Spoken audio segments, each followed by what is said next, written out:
Jaguars Muslim owner has nasty surprise for Americans. Trump responds with something better this past weekend. The Jacksonville Jaguars and the Baltimore Ravens traveled overseas to Great Britain to play a little football.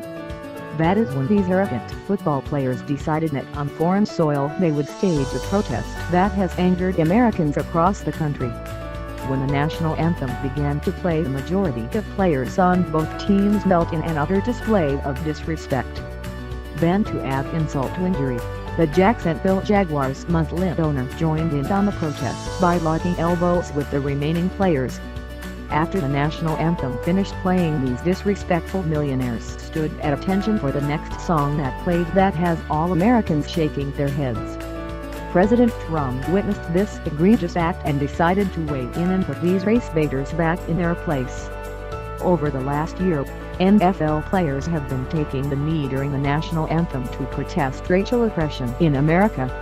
Week after week, these players complain about systematic racism in a country that affords them the ability to make millions for catching a ball and run down a field.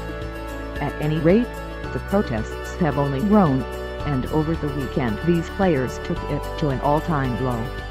When the Jacksonville Jaguars and the Baltimore Ravens traveled overseas to play in London, a large chunk of players on both teams knelt during the national anthem. Then, when Britain's anthem, God Save the Queen, began to play, the players all stood at attention. Yeah, you just can't make this stuff up, and this proves the lack of intelligence these players really have. The supposed reason for these oppressed NFL players kneeling during the national anthem is to bring awareness to racism in our country. However, they stand for a song that glorifies a monarchy that has actually oppressed millions around the globe. Hello?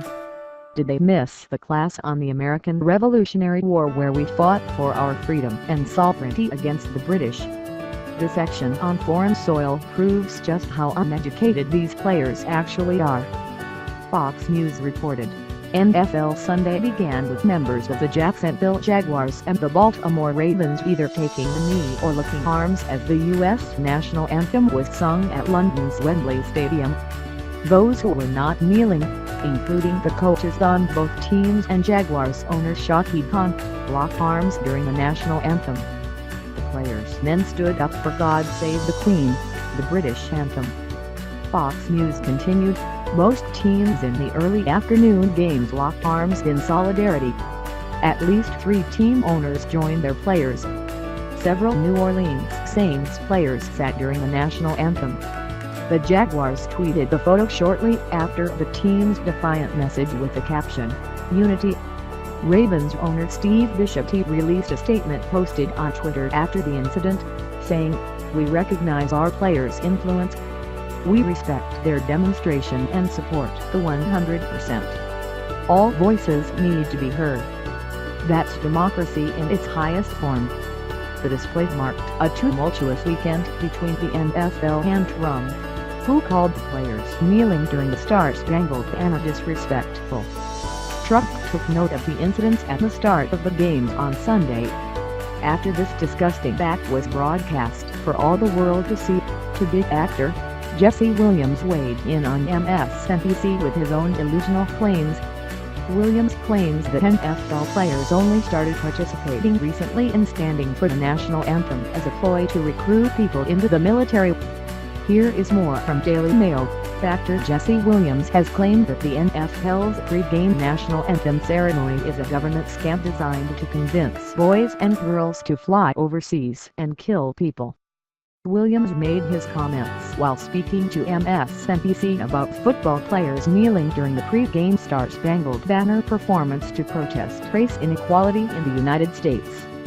Williams, best known for his role on Grey's Anatomy, said that NFL players started participating in the pre-game national anthem in 2009 as a Defense Department military recruitment strategy, saying, "We need to stand and pledge for the allegiance, and this anthem thing is a scam," Williams told host Thomas Roberts. "This is not a part of football. The pre-game national anthem was invented in 2009 by the government by paying the NFL to mark up military recruitment, to get more people to fight wars to die. This is not Nothing to do with the NFL or the American pastime or tradition. This is to get boys and girls to go fly overseas and go kill people. They're marketing and pumping millions of dollars into the NFL to get us to put on a pageant in front of the NFL football games to get you to go off and fight. Williams was referencing a tactic called pay patriotism, which saw the National Guard and Defense Department spending taxpayer money on NFL promotions. And, again, President Trump nailed it. If I have said once, I have said it 100 times, that if these players have a grievance there is a better time to air it. Once those NFL players slip those uniforms on, they are not representing themselves but the entire organization and the fans. If they tick off their fans, they lose their jobs and they no longer have a platform to spew their ignorance.